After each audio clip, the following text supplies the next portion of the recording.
global icons does more than sell tickets. It inspires the next generation. The goal with importing talent is also exporting to local communities. So this next panel examines how elite talent accelerates local grassroots development. And please join me in welcoming to the stage Ahmed AlBahrani, Director of Grassroots Department at the Saudi Arabian Football Federation, David Matthews, the Chief Executive Officer at Greater Western Sydney Giants, Bruno Costa, Football Executive at CBF, and Simon Colosimo, the Senior Executive at the Footballers Association of Saudi Arabia. And this will be moderated by Andrea Sartori, founder and CEO at Football Benchmark. Welcome.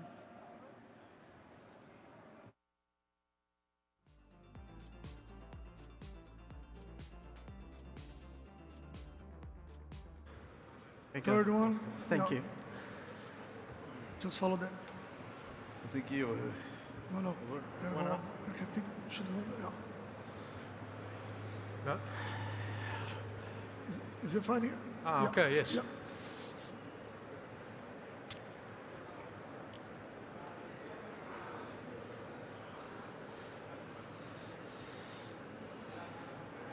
Good afternoon, everyone. Thank you, Izzy, for the introduction. Thank you to the World Football Summit for the invitation to moderate this interesting panel on grassroots and the development of football in Saudi Arabia. Let me first introduce our four distinguished panelists. So we are starting with Ahmed AlBahrani, who is the Director of Department of Grassroots Academy and Regional Training Center at the Saudi Arabian Football Federation. Simon Colosimo, former Australia professional and international player, was formerly the Deputy General Secretary of FIFPro and now managing the activities of the Football Player Association of Saudi Arabia. We then have Bruno Costa, Director of International Offices and Relations at the CBF in Brazil, but also a former sporting director, technical director, and academy director of different Brazilian football clubs. Last but not least, David Matthews, CEO of the Giants Football Club, which is Australian football, is not the traditional football or soccer, how Americans would say. What we are going to discuss today, the Saudi Pro League continues to rise its competitive level and attract international football stars and coaches. However, balancing this growth ambition with the need to nurture domestic talents, also in view of the 2034 FIFA World Cup, presents several challenges. In this context, clubs play a crucial role in developing a talent pipeline of Saudi players. The challenge in balancing these ambitions are the topic of today's discussion with our distinguished panelists. I will have some slides that I'm going to show and that will help to support the discussion.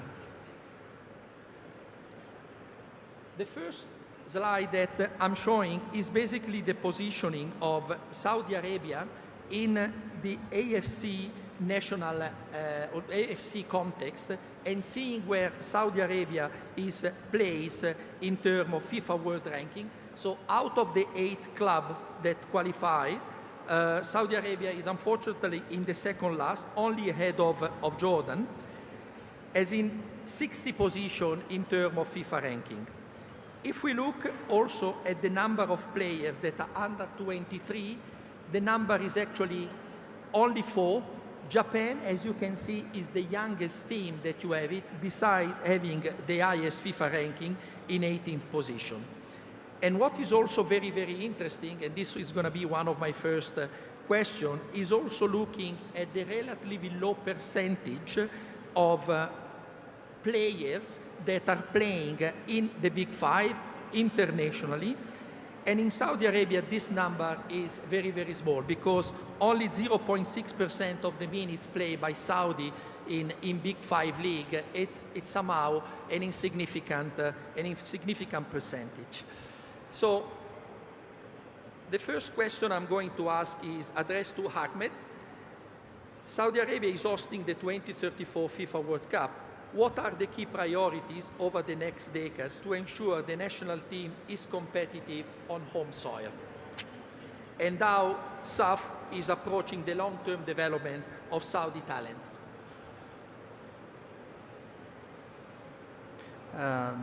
بسم الله الرحمن الرحيم والصلاة والسلام على أشرف الأنبياء والمرسلين سيدنا محمد وعلى آله وصحبه أجمعين. أول شيء أعتذر أني فخور برضو أني أنا أتكلم باللغة العربية. شكرا للسيد المقدم ولجميع الحاضرين.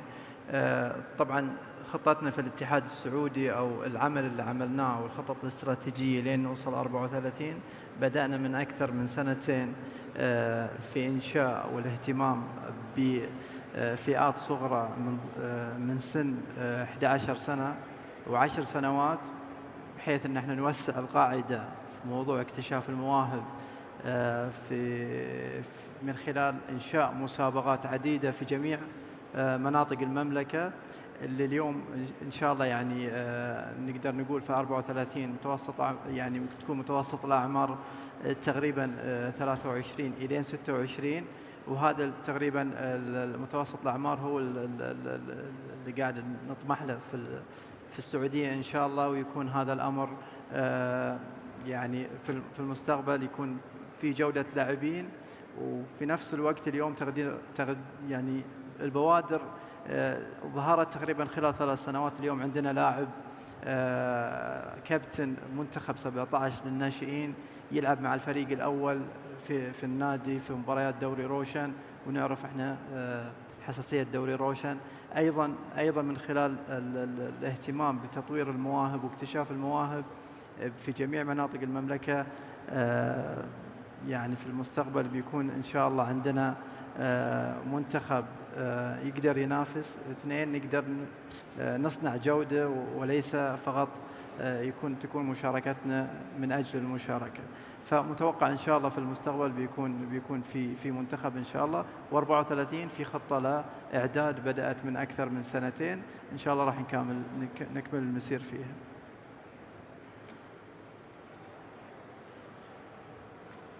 Thank you, Ahmed. Simon, looking at these statistics, why so few Saudi players are playing international?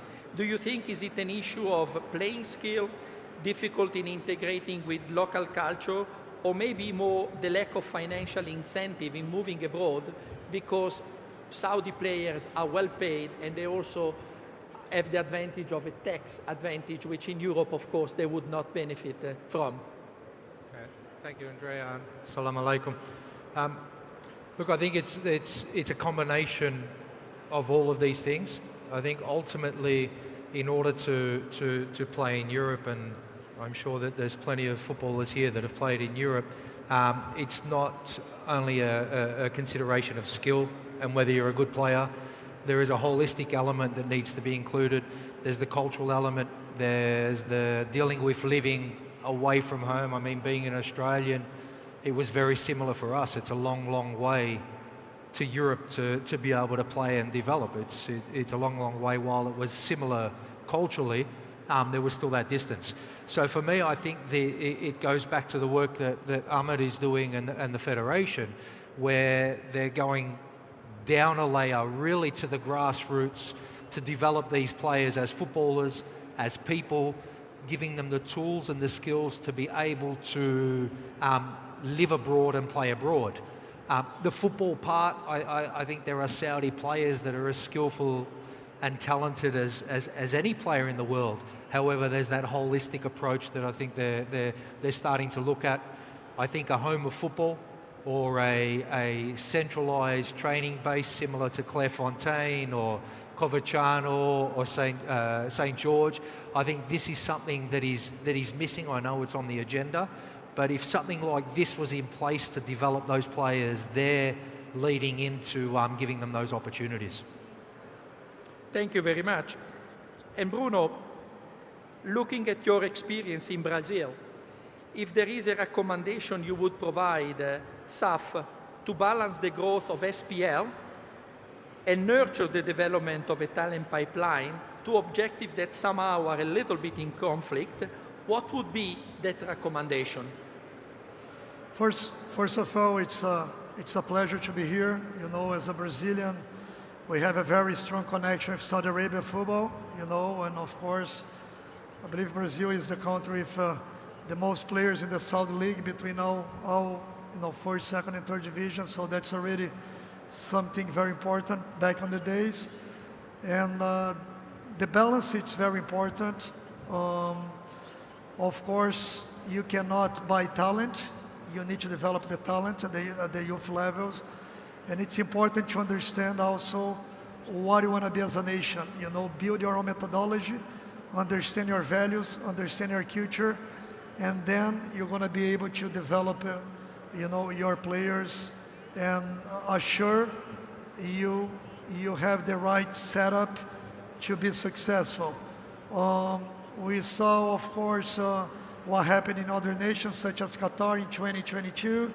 You know, Saudi is going to be hosting the 2034 World Cup.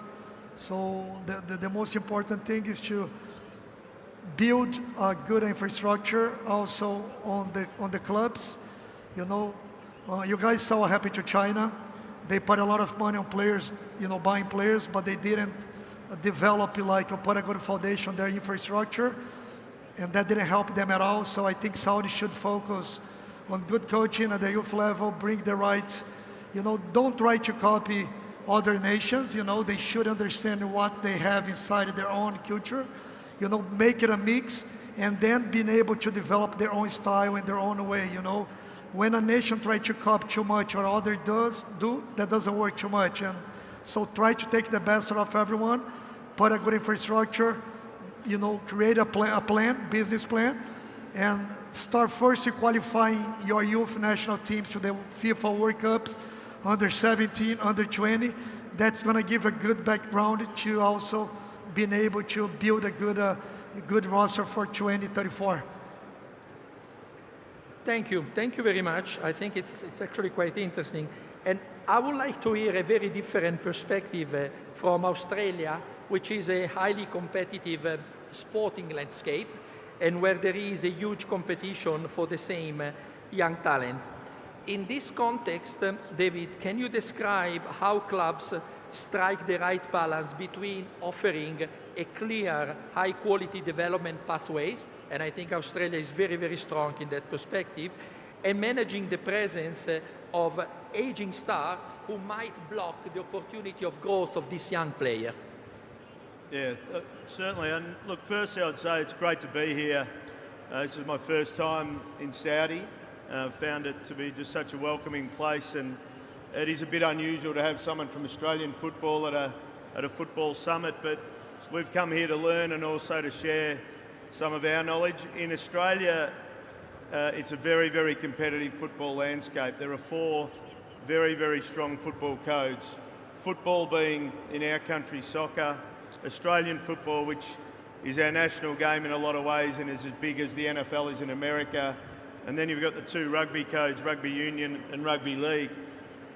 We all invest significantly in pathways, and I think what your paper demonstrates too, when I was reading it, is I think what every football code shares in common is the health at the elite level is only as strong as the development that's put into the grassroots and the pathway coming through. So we invest a lot of money into our academy, but then it becomes about opportunity. And as you say, that if we don't have enough movement in our top level team to accommodate young academy graduates coming through, and their opportunities are stifled, then you lose those players elsewhere. So you've got to strike that balance between getting a sustainable academy program because young players see the opportunity, but then delicately managing the ageing stars out. In our game, we have on our men's program a list of 45 players. It's mandated that you have to move 7 every year. So there's 7 jobs that come up every year, and that's one of the ways we deal with it. But as I say, it's an investment in our pathways from probably age 6 all the way through. Thank you. Let me show another statistics where we do compare local and international players in the SPL in terms of playing time and market value of this player. So 58% of the total minutes are actually played by international, while 42 is actually played by local. I think actually this slide is incorrect because it's the other way around. We did ask to change, but it did not happen. That said, there is still a high percentage of playing time that is given to Saudi players. We will see then the percentage that is given to under 23. If we look at the market value, 91% of the market value of all players in the SPL belongs to international players, while 9% are local players. If we want to look from an individual average player value perspective, the average player in the league is 6.3 million for international player, and is exactly 1/10 in case of local players. Ahmed, I'm getting back to you, and with so many good star international players competing in the league that of course have helped in increasing the international profile of SPL and the competition standard, what positive influence can this have on the development of Saudi players in terms of daily training, match exposure, and more broadly, playing in a much more competitive environment?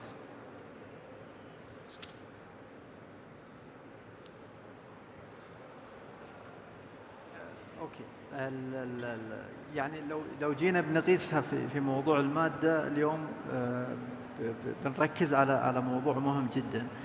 احتكاك اللاعبين السعوديين بالنجوم هو اللي راح يعطينا يعني يحدد مسار دوري قوي او منتخب قوي. احنا اتوقع ماشيين في المسارين، وماشيين في المسارين بطريقة صحيحة. اليوم المنتخب إذا لاحظنا عندنا يعني لو نعطي أمثلة، المحور المنتخب السعودي اللي موجود اليوم أتوقع تطور مستواه وابتدى يشارك بشكل أساسي مع الفريق سواء مع النادي أو مع المنتخب، وكان علامة فارقة. اليوم إذا بنتكلم عن أعمار صغيرة تقريبا موجودة في المنتخب، إذا بنقيسها كقياس أو مقياس، موجود في المنتخب لاعبين بأعمار أقل من 25 سنة، وهذا مستهدف من المستهدفات. الفضل يعود بعد الله سبحانه وتعالى إلى وجود دوري قوي، إلى وجود لاعبين، إلى وجود نجوم. الاستثمار اللي كان في اللعيبة أو في الأندية بصناعة دوري قوي أكيد انعكاسه بيكون بشكل كبير على المنتخب الوطني. اليوم إذا نقول نسبة الأعمار أو نسبة أتوقع أن عندنا في المنتخبات أو الخطة اللي قاعدين نعمل عليها لين 34 عندنا في كل عمر سني منتخب، وهذا المنتخب يشارك في عدة بطولات سواء ودية ولا تحضيرية للاستحقاقات الأساسية تكون بسن أصغر. وهذه عوامل التطوير احنا ما احنا خايفين عليها ان شاء الله في السعودية، ولكن اليوم نتكلم عن صناعة أو وجود نجوم. أكيد راح ينعكس وجود النجوم العالميين على اللاعبين السعوديين بشكل إيجابي، والقائمة تطول. يعني اليوم عندنا أكثر من لاعب في المنتخبات، حتى في المنتخب الأولمبي 23 ولا 21، وبدأت الثقافة تكون موجودة. اليوم عندنا لاعبين في فئة 17 يشاركون مع فرق تحت 21 سنة بفارق سن 4 سنوات، وهذه عوامل كلها في التطوير ومتوقع لها في المستقبل إن شاء الله أنها تنمو وتكون ذو أثر. لأن الاستثمار يعني اللاعبين السعوديين حقيقة يعني ككواليتي من خلال عدة إحصائيات أو الداتا اللي قاعدين نعالجها ونتابعها هي موجودة بشكل إيجابي وفي تطور وفي تطور متسارع، وأتوقع إن شاء الله في المستقبل القريب يكون في جودة في موضوع اللاعبين والمنتخبات السعودية.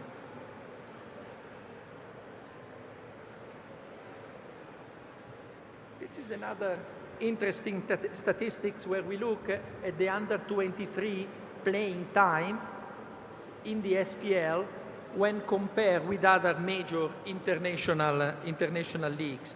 So in the SPL, looking at the period October 24, October 25, so one full calendar year, only 7.3 minutes are played by under 23. Only Serie A and the Premier League are doing worse.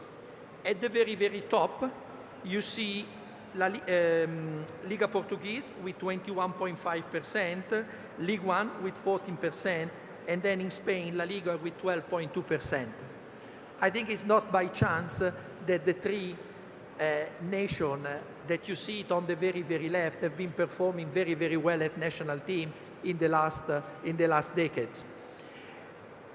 And Bruno, I have a question for you. I'm quite surprised by the relatively low percentage of minutes played by under 23 in Brazil. Is that because your player emigrate at a younger age and therefore you don't see that as part of the statistics? Brazil is a selling market also, right? And there is a big discussion in Brazil now to also bring down the number of international players, you know, and we are the country that export more players in the world. You know, Brazil export more than 2,000 players, was the biggest nation on transfer. We transfer a lot of players to Portugal, you know, usually for culture reasons, food, weather, you know, language and everything in Portugal makes it easier for Brazilian players. And there is no numbers of foreigners, like the Brazilian players, they count as domestic in Portugal almost. So that's why, and Portugal became a selling league, mostly with Brazilian players. That's why Portugal is so high on that. So, and most of the clubs in Brazil, they must sell players. So those players, they leave Brazil at 18, 19, 20 years old. There is more money in Brazil now. Brazil has the strongest league in Americas. As you can see, out of the last 9 Libertadores Cup, Brazil won 8, right? With Flamengo, Palmeiras, Fluminense, Botafogo, and that's also a reason why there is a big discussion. We have 9 international spots in Brazil now. It's a lot. I was a sporting director for a club in Brazil, Fortaleza, until April, and for a club on a smaller budget, it's better to have more international players. Why? The Brazilian player, the good one, is very expensive. And only the bigger clubs in Brazil, the big spending like Flamengo, Palmeiras, you know, and others, they can spend those big money on the players. For smaller clubs, it's better to go internationally in South America, like Venezuela, Peru, Argentina, Uruguay, you know, all those countries, because it's cheaper. But on the other side, the big discussion is, why am I bringing an international player and I'm not giving opportunity to my own domestic player, right? Because I'm also going to bring the value of my player higher if I give him some playing time. So I believe the next time, and another thing is Brazil, CBF, the federation, we run the league in Brazil, different from other top countries where we have the federation and the national team, and you have someone else like running like a league, right? Like Premier League, the Saudi Premier League, and most of the time there is a conflict between those, you know, those two. But in Brazil, no. I believe next year there will be a discussion to bring a little bit down those numbers. And if you see Mirassol, I don't know if you guys follow the Brazilian league, but Mirassol, it's a club that finished 4th in Brazil now with the smallest budget, and they had no foreign players. They only had Brazilian players. So there was also a big, you know, a big sign for everyone in Brazil. Look, this club with the smallest budget, they had it like, you know, they finished top 4 in Brazil, qualified to Libertadores Cup. Simon, all in all, do you think that the presence of international player is a good thing for national players? I mean, look at the example, for example, of Serie A in the 90s when the big star came, in the late 80s, then in the 90s, how the national team was performing well. I'm not talking specifically about Saudi, but in general, based on your experience. Yeah, look, I think there are competing interests, and if you talk about this point here, the Saudi football ecosystem, as I understand it, this is where the SPL wants to live. they have a strategy to compete with the Italian Serie A, the English Premier League, La Liga, the Bundesliga, the Ligue 1. Okay, so their objective is to be there. So these numbers probably reflect that in a consistent way. When you talk about international players coming into the league, they are only going to improve the players' capacity to compete at the international level.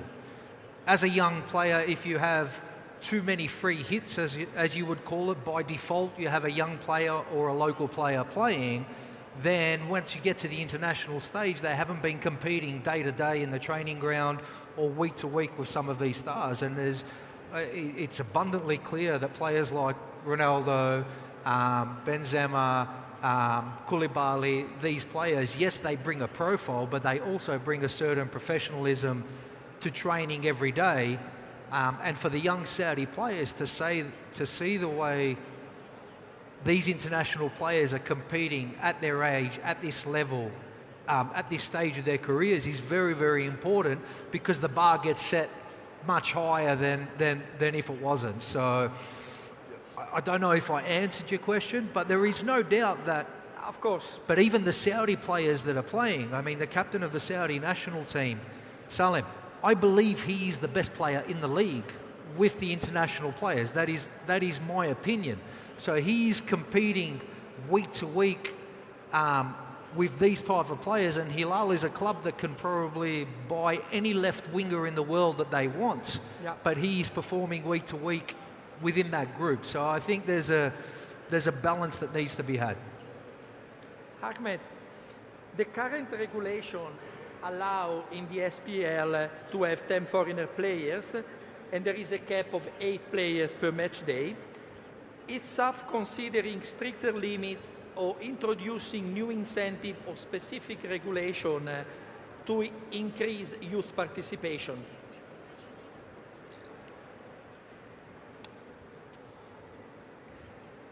طيب، إذا قلنا بالنسبة للمحفزات للاعبين، أكيد المحفزات كبيرة موجودة، سواء في الأندية الكبيرة أو بعضهم يقول لك أنا إيش توجهي، مثلا التوجه العام للاعب، هل يتواجد في المنتخب السعودي؟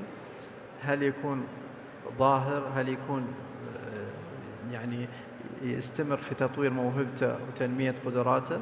أكيد هذه تساؤلات عند كل لاعب، ولكن اليوم إذا نبغى نوصل للاعبين يعني ذو مستوى عالي، أكيد من خلال التمارين اليومية، ومثل ما قال زميلي اليوم التمارين اليومية والاحتكاك بأفضل اللاعبين هو مساعد للنمو والتطور في المستوى الفني.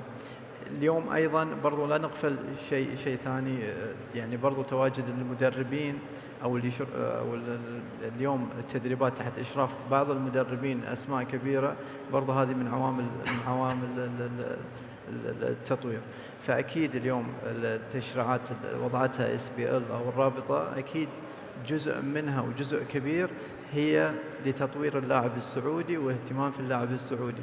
اليوم وجود 8 لاعبين أكيد يعني هو أداة مساعدة لنا، حتى سواء دائما احنا نذكر في شقين، تطوير والارتقاء بالدوري السعودي، ولكن اليوم أكيد وجود تشريعات أكيد تم دراستها فنيا وجماهيريا وفي شغلات ودراسات عديدة. أكيد في النهاية ارتأت الجميع أن وجود اللاعبين أو إمكانية مساحات تكون عندهم في المشاركة بشكل مستمر هو الجانب التطويري.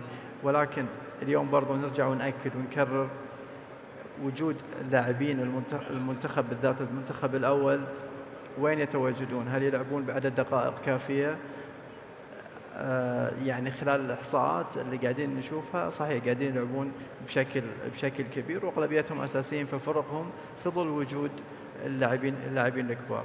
وأكيد SPL حريصة على المنتخب ودائما في مشاورات مع الجهات ذات العلاقة. I'm glad to hear that. I'm going to ask you a question in the context of what has been answered by Ahmed, but also looking at the specific statistic of the playing opportunity of domestic players. So we have seen that 42% of the total minutes played are played by Saudi players, which is a relatively high number. But when we look at the under 23, this goes down to only 7.3%. However, when we look at the 4 major clubs, the one owned by PIF, none of them is actually exceeding 10%. Some of them, they are only in the 2-3%. And my question to you, Simon, is how can you actually balance the need of succeeding on pitch, but in a way, the responsibility of trying to develop talents for the national team?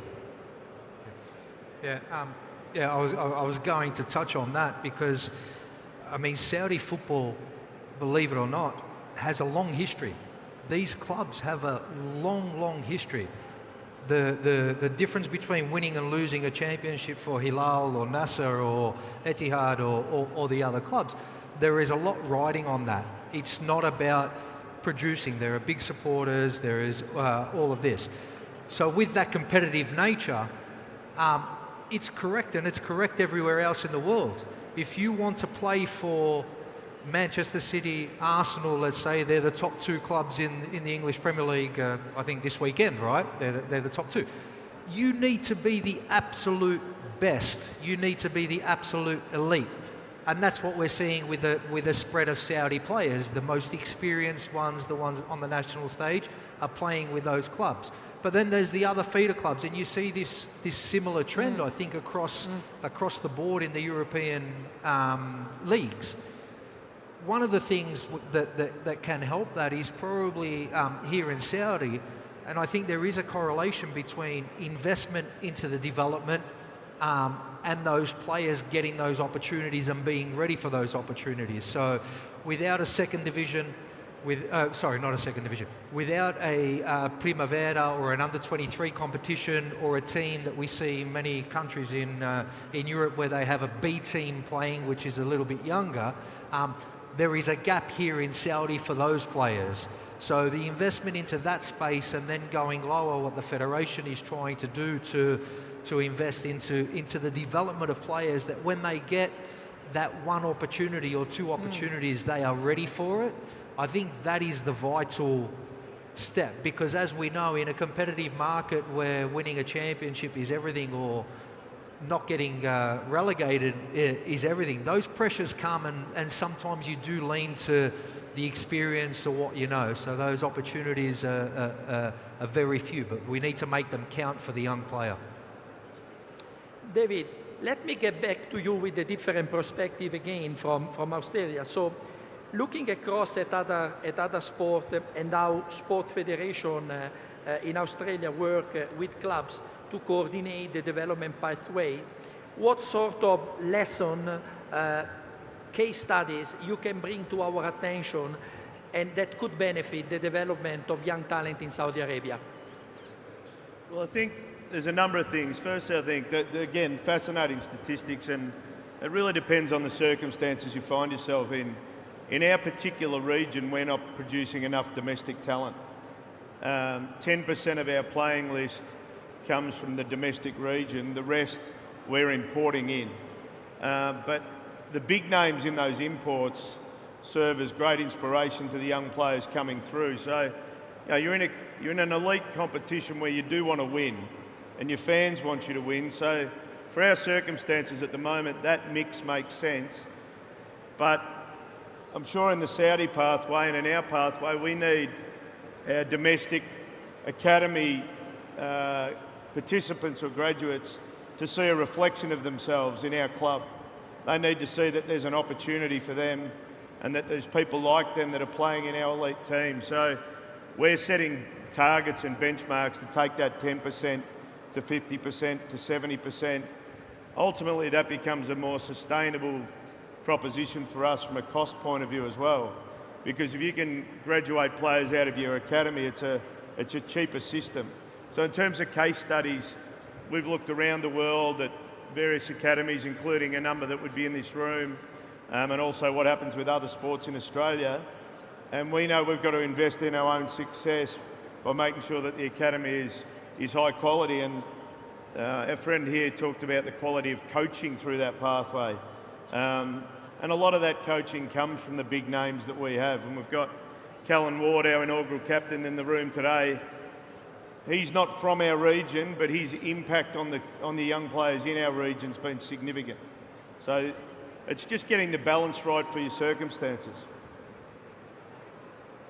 We spoke a lot about players, but there are also, of course, coaches. And if we look at the number of coaches that we have in the SPL, it's quite astonishing that 17 out of 18 of them are actually foreigners, with a great dominance of Portugal with seven coaches. Ahmed and also Bruno, how can Saudi club ensure that this knowledge and experience is transferred to the player, but I would say even more to the local coaching staff? Let's start maybe with you, Bruno, also in consideration of the fact that you have an Italian coach for the Brazilian team, Carlo Ancelotti. And that's something we're discussing a lot now in Brazil. I was even joke.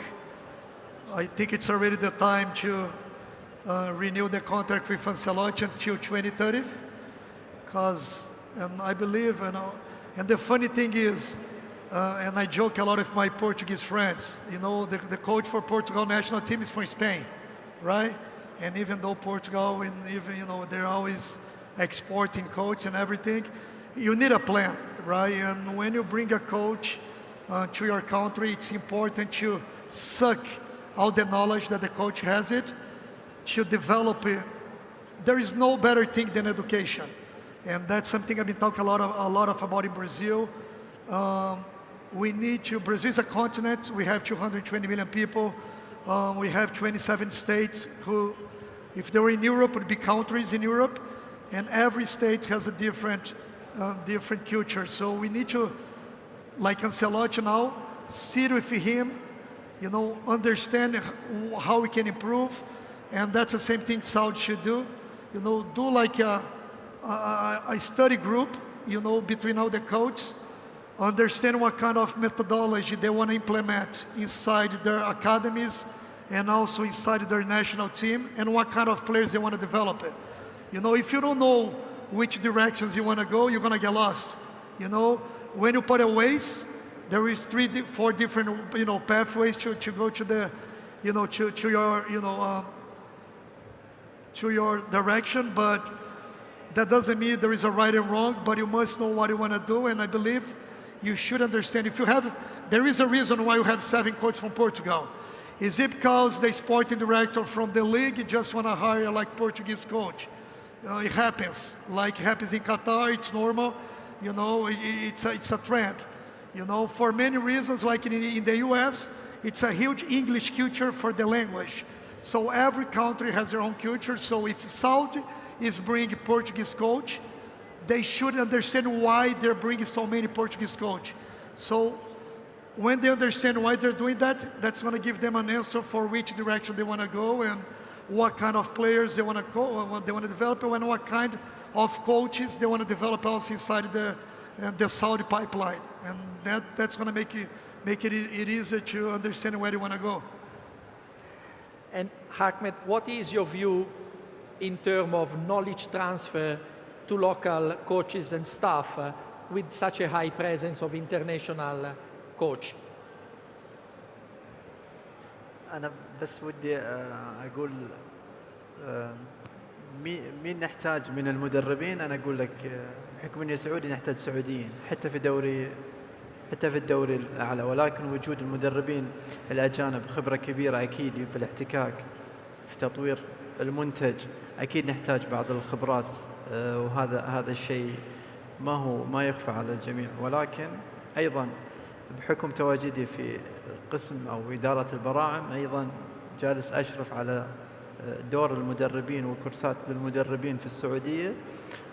يعني أتمنى أن يكون عندنا 20-30 نوصل ل 30% من إجمالي عدد المدربين يكونون سعوديين، وتكون عندنا خطة في المستقبل أنه يكون تواجد المدرب السعودي في الدوري الأعلى بيكون بنسبة على الأقل 75 إلى 80%. وأكيد هذا الشيء طبعا يكون في صالح تطوير الكرة إذا احنا نبحث عن تطوير. ولكن اليوم وش نحتاج؟